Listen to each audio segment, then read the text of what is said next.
Need for Speed Rivals is the 14th release in the series. It's an arcade action racing game. The game uses DirectX 11 and the same engine as Battlefield 4, Frostbite 3 engine, which now seems to be the universal engine for EA games. The game does not support tessellation, instead uses a very high polygon count for main cars, which appear with smooth and round curves. Secondary and traffic cars appear less detailed. With low polygon count, their curves appear sharp and edgy and completely unacceptable. Most of the other objects in the game have modest number of polygons and appear relatively polygonal. Some objects have higher polygon count though, like stony walls, which have polygons attached to its every stone. Texture resolution is good. It's rare to spot bad textures anywhere, but we really hoped for a greater texture density, especially for a game that is at the front of the next generation parade. However, it seems the old generation had its stall on the game and delayed its progress on that front. We also noticed some distant texture flickering. Those textures can't stop fighting over Z-depth, can they? Wake up, designers! Lighting is spectacular. It has the look of Battlefield 4 lighting, with the usual combination of light shafts, bloom, lens flare, which look truly spectacular. Dynamic lighting from light bulbs, front car lights, and nitrous emissions is present, and all of them cast the correct lighting on the surroundings. Though we missed particle lighting that was featured in Battlefield 4. Sparkles and particles do not act as small light sources as they do in Battlefield 4.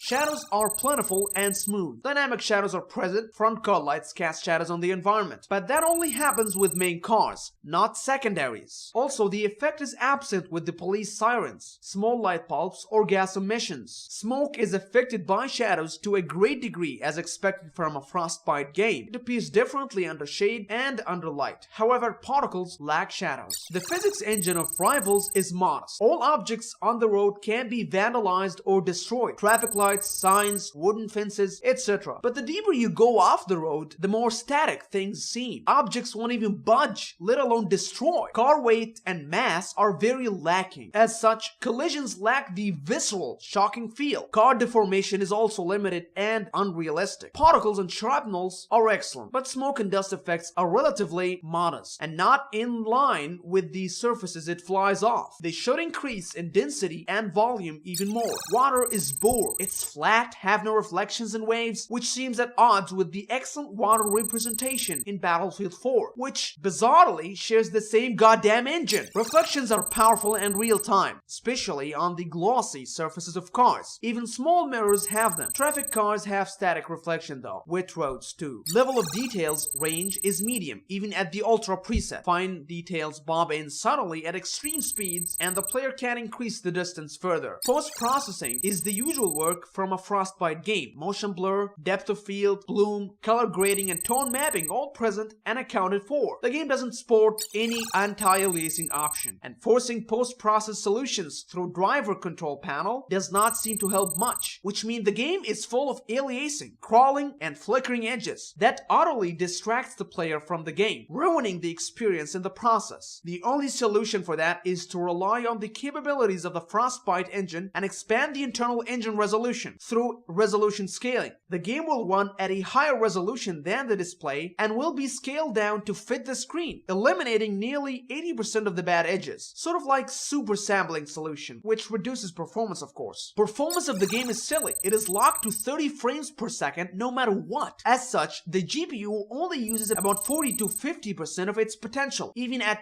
1080p. We could only raise the usage to 90% by applying a 1440p resolution. CPU utilization is also low, maxing out at 3 cores at most. The performance is generally solid though, never dropping under 30 even at the ultra preset. Memory utilization is weak, barely above 1 GB. Should have used this available free space to increase texture resolution further. I don't know what that means. Frame limits, no anti-aliasing, memory underutilization. Are the developers intentionally handicapping PCs for the sake of crappy old consoles? Is that the trend nowadays? We barely even woke up from the disastrous enslaved PC port only to find this crap. This is ridiculous, stupid, and even childish. Can anybody believe that in 2013 a game doesn't come with an AA option? Is that even logical? In the end, despite all of that, Need for Speed Rivals is the best looking racing game on the PC, thanks to the Frostbite engine, just like Battlefield 4, which was the best looking multiplayer online shooter on the PC. Lighting is excellent, textures are good, but the game uses cheap Polygon Count and physics engine. It also lacks key optimizations. Now, all of that is probably the old console's influence. The game needs to leave that crap behind if it intends to maintain its supremacy over the racing market.